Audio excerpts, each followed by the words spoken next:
My dear friends, welcome back. That was really a good meditation and thank you all. We are all still having the Purnima energies. And thank you everyone for joining in. So I will now start with the anatomy of the spirit, the 7 stages of Power and Healing, which was written by Caroline Miss. And friends, sometimes sorry that I would be pronouncing Caroline because it was the slang of German, like pronouncing like Caroline. If it is so, please excuse me, friends. I'll just try to pronounce it. So the last week we have covered the preface, which briefly introduces about Caroline, about the author and her how she got these intuitions and how she was motivated herself and what her realizations were.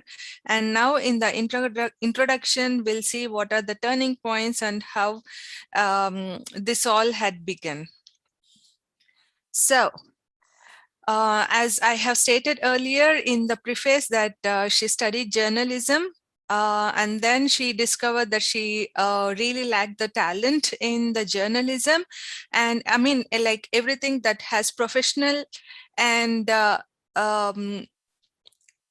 personal and spiritual value has been learned through the work as a medical intuitive.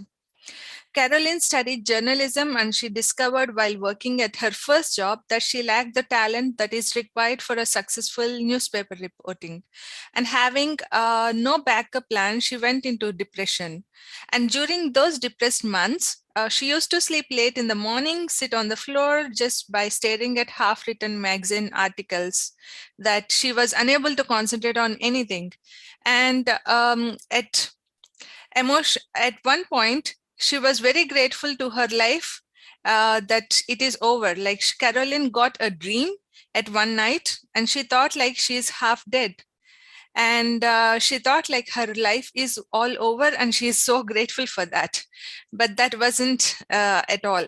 And she then realized like she woke up as very exhausted. As we all know, like if we get nightmares, they will be very exhausted. And after that, she went back to sleep again as usual. And then instantly she got a memory that her professor, her journalism professor, had described about the importance of objectivity. And professor have said that keeping ourselves emotionally detached from the subject on which we were reporting and seeking out only the facts that describe the situation gives a deeper meaning to everyone.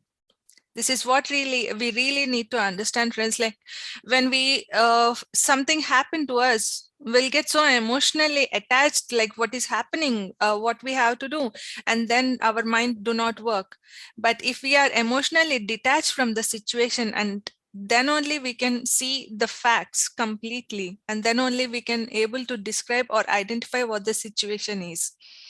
And that gave the deeper meaning to her, and she understood that truth and reality are actually only matters to perception.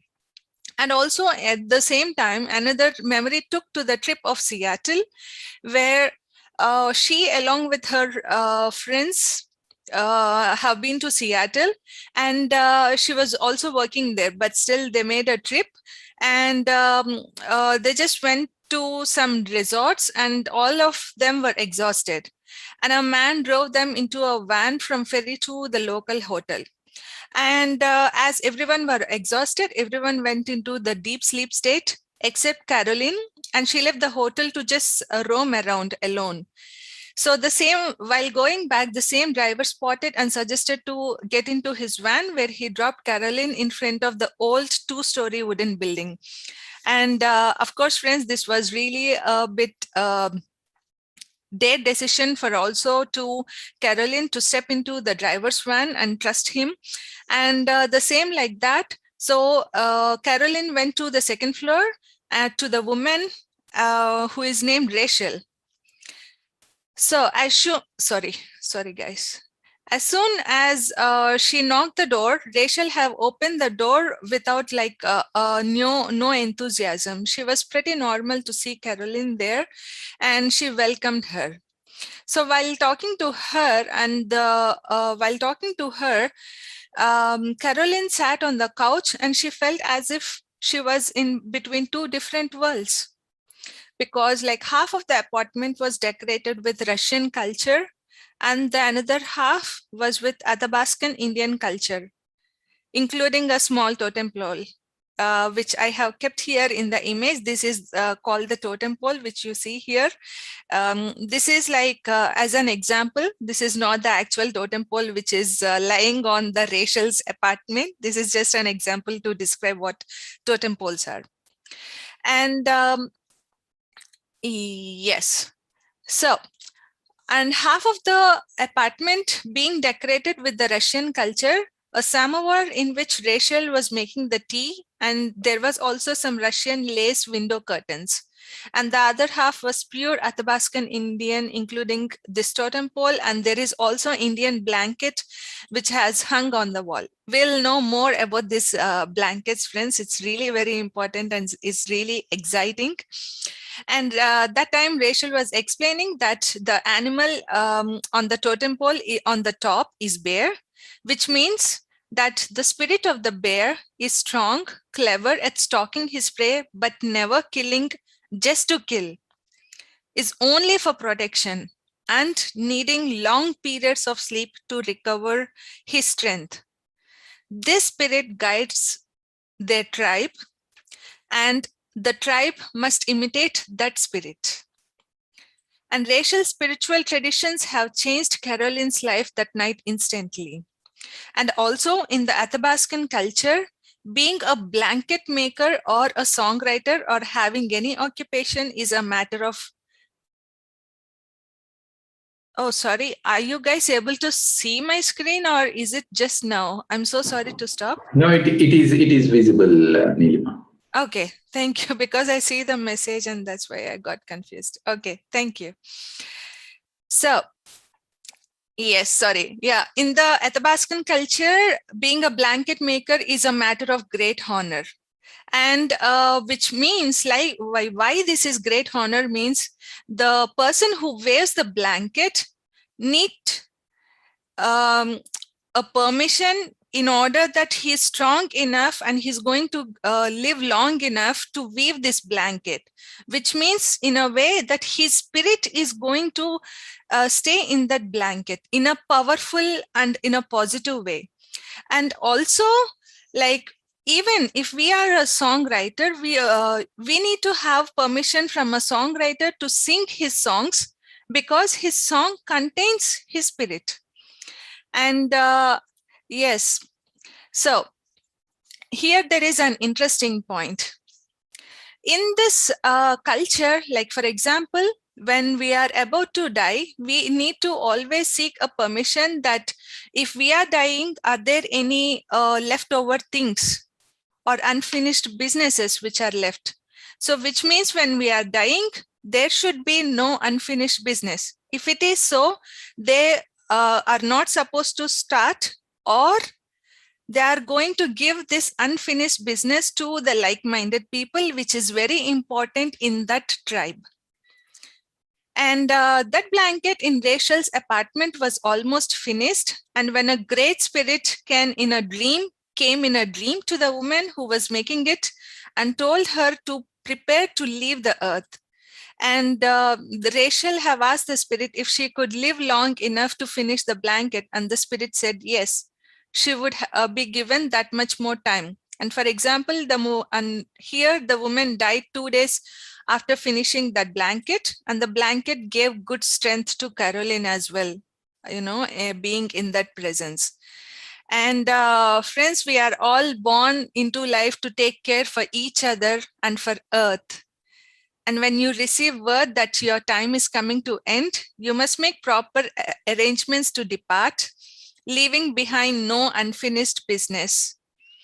And you must accept from the tribe that its gratitude and love for your time here that has been spent entirely. And Caroline has been so amazed by the calmness about death in Rachel's words. And she left soon. The van driver came. Isn't it amazing? And And that was really like a eye opener to Rachel, that her spirit has left at Caroline's spirit have left at Rachel's apartment, and it took some time to come out of all the gloomy state and start again living her normal life. And Caroline started to study theology, which gave another greater perspective.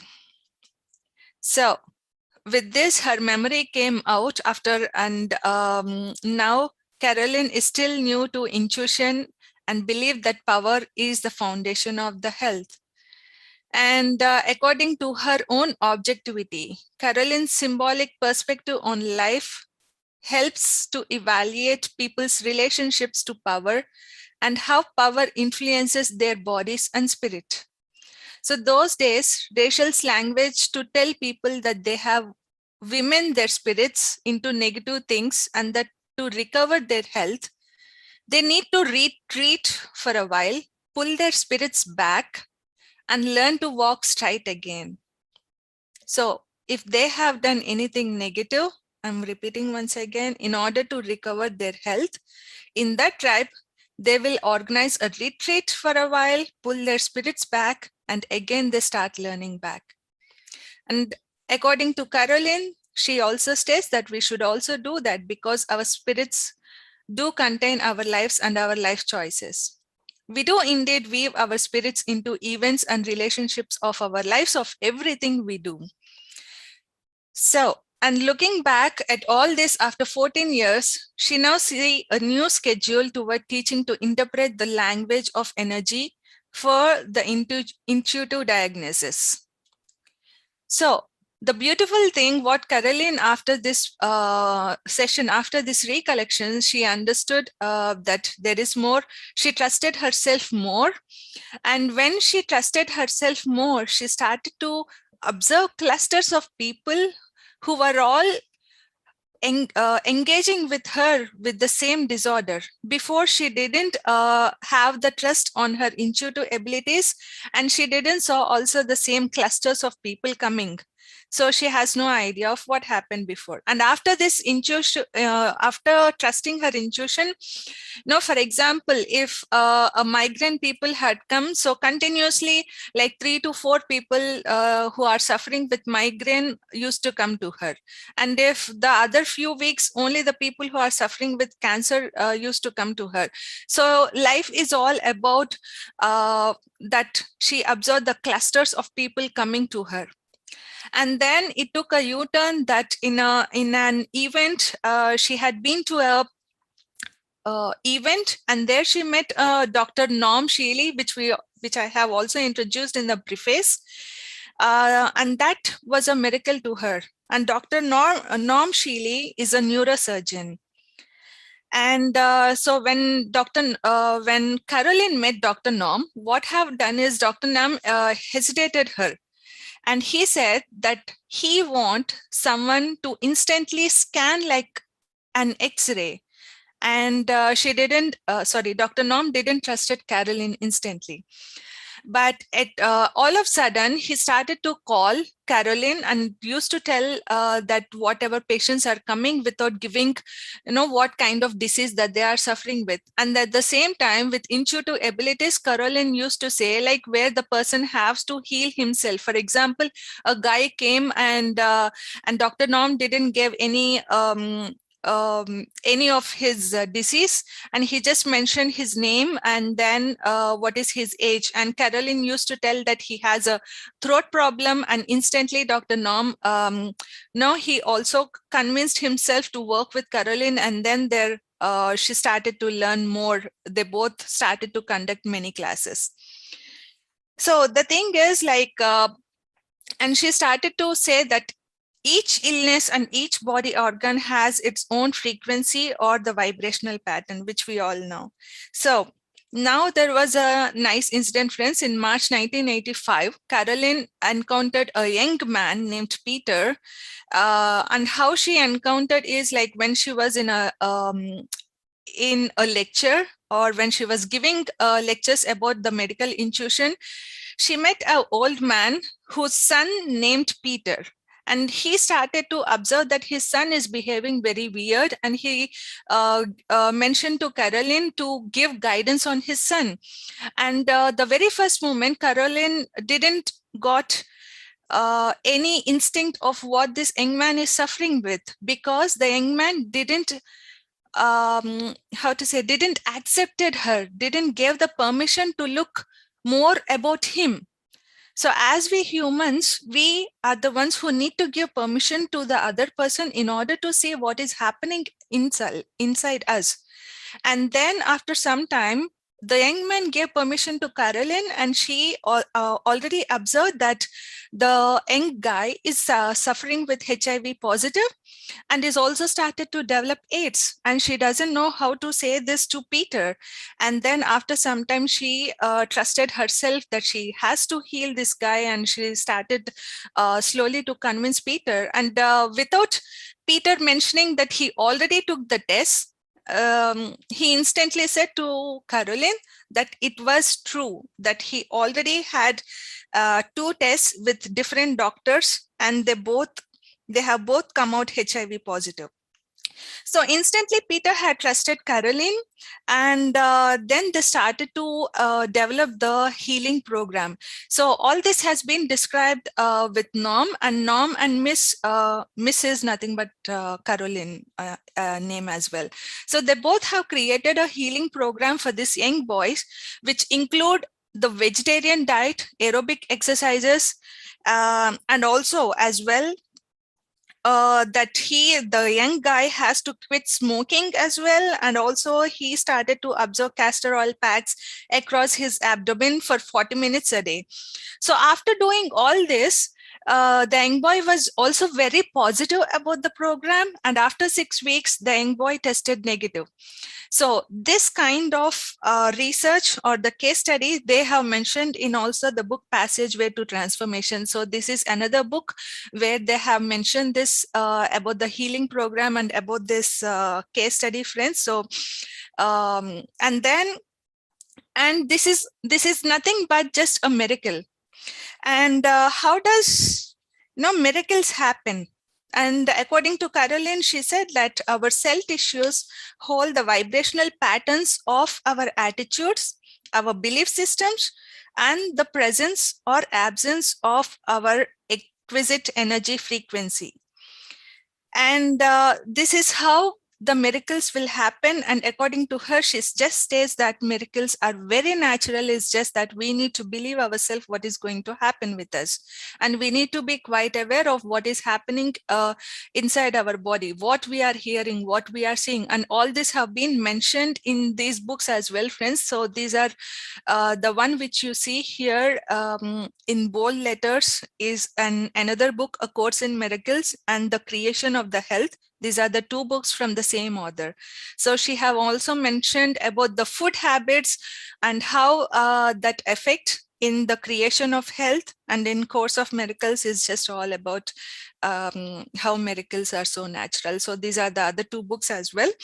And so yes, so by giving all these lectures, she started again to continue her lectures. And then there is another U-turn, which is very interesting, friends. So there was a group of people when she was giving lectures, and in the sudden, like after the lunch break, again she was on the dais, and she needs to start speaking about the medical intuition and how it is healing people. And all of a sudden she was unable to speak, and she immediately got an intuition that if she speaks like this, and if she is going to heal the people without giving the proper proper teachings, then she's not going to survive. Then immediately that moment she stopped the teachings, and then she just went into the audience, and she said she sat beside a lady, and she said like she's not going to teach, she's not going to guide about the diseases anymore. Rather, she is going to teach how the people can heal by themselves. That was her first encounter, and from then onwards she gave many lectures on how we can heal ourselves and how we will be our own guides. So this is the basic introduction, and in the next week we'll see the part 1, and in that part 1 the chapter first part covers about the medical intuition, and she offers the instruction and we can see how we apply by ourselves. So this is really going to be very interesting, friends.